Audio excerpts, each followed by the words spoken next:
We're now looking at rewriting conditional statements in if-then form. Remember, with if-then form we have a hypothesis and we have a conclusion. So in order to do the first one here, we have to recognize what the hypothesis and conclusion are. And the hypothesis would be the idea of birds.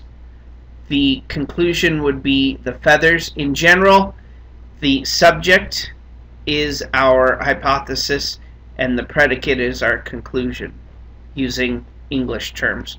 So birds is our hypothesis, feathers is our conclusion. And when we write it in if-then form, we need to reword oftentimes the hypothesis and or the conclusion.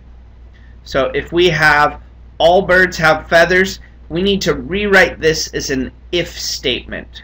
So we would say if an animal is a bird, then it has feathers, or something along those lines.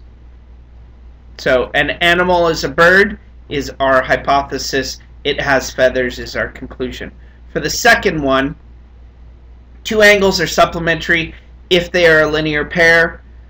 The if part of this, the hypothesis, is actually they are a linear pair, and the conclusion is two angles are supplementary. Now when we rewrite this they that's written here is referring to the two angles. Since we're going to put the if at the beginning, we can't say if they are a linear pair. We have to use the two angles here. So we would say if two angles are a linear pair, then they are supplementary. So I'll show that to you right now. So two angles are supplementary if they are a linear pair. Our hypothesis is they are a linear pair. Our conclusion is two angles are supplementary. When we rewrite it, the two angles stays there and the conclusion has they. Here's another example. All 90 degrees are right angles. So all 90-degree angles is our hypothesis. Right angles is our conclusion. So we would say if an angle is 90 degrees, then it is a right angle.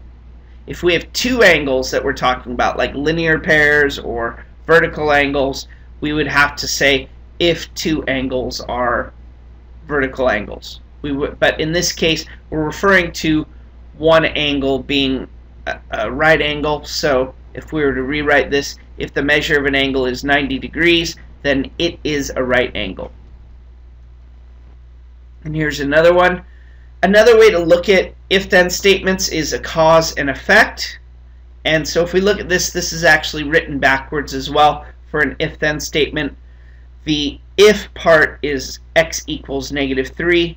The then part is 2x plus 7 equals 1. So our hypothesis is x equals 3. Conclusion is 2x plus 7 equals 1. We would rewrite this as if x equals -3, then 2x plus 7 is equal to 1. And here's one more.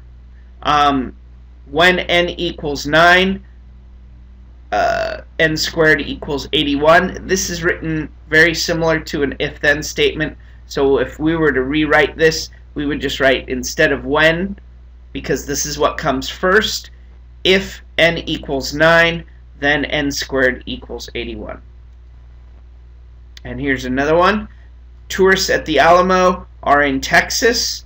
So what we would start with is our hypothesis, which is tourists at the Alamo. Our conclusion is in Texas.